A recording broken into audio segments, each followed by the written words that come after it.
when you were born, you grew up in a compound where there was one wicked person that was very unkind and unnice to people. And so the person treated you so meanly. But because you could not show back vengeance, you could not react the way you wanted. So you lived your life believing that people can hurt people and it means nothing to them. Put it inside your dress. And so at some point, you dealt with a very traumatic situation. Things that happened in your family, the kind of things that went on, or maybe the people you met in your life, while you were going. So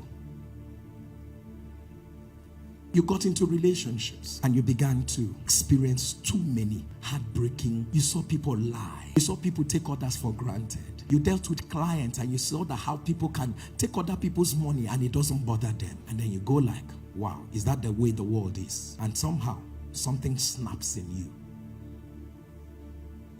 And then probably you were nice to someone. You showed them so much love. And all they did was to betray you, stab you in the back. In fact, the very things that you shared with them were the things they told your enemies. So don't forget that his original color is this. But behind who he is, there are many other layers. What happens to him is that in time, as the layer increases, he no longer recognizes this person. So who he recognizes these things that have happened to him. So when he talks to you from this place. But let me tell you the dilemma. Who God recognizes this, who God wants to bless is this person. Who God wants to use is this person. Who he is presenting himself to be is this person. So he no longer will trust anybody. So you find out that in time, who people will be relating with is all these things that have happened to him, not who he is. So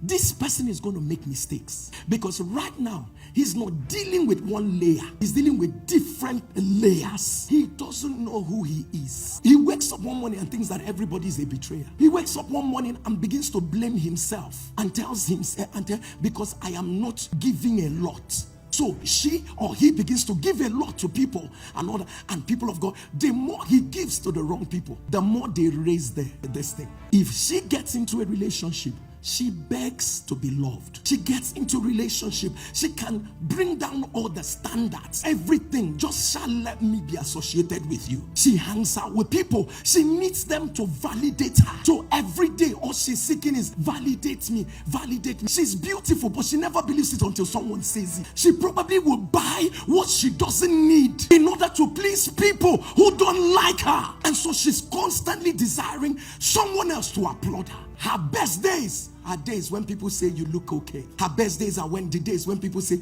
you are amazing. But never forget that life is not you. So people who crazily want validation have layers they need to deal with. You're not getting blessed because God cannot bless the fake you. God can bless the layers. That's not what God is going to bless. God is going to bless the true you. There are things that you are even praying about. The true you cannot pray about it. I don't know whether you're getting what I'm saying. The true you won't pray about it because that's not your purpose. It will derail you. But you're praying about it because you actually want it to validate you. But the true you doesn't need that to be validated. That's not who you are. It is not true that you're not good enough. It is not true that you need to obligate yourself. It is not true. It is not true that you're not fine enough. It is not true. God knows you've been through so much. But one thing is that never let what happens to you happen in you. So the only way for him to return back to who God has created him to be is to intentionally become extremely reflective. What have I allowed? Be honest and say, I recognize that in 1998, this situation hurt me so much. You're intentionally going back to it, not to open the wound. Let me tell you, some of us thought we healed, but you only healed with major lumps. So it has dislocated the positioning of your heart. If someone asks you, say, I'm way past it, you are not way past it. Whatever they are saying, you are processing it with what happened 8 years ago. Some of us are married, processing our marriage from a failed relationship. I've seen good people take the wrong decisions. They are not bad people, but they are just good people with several layers of negativity in their mind. Lift up your right hand. Say, Lord, restore my soul.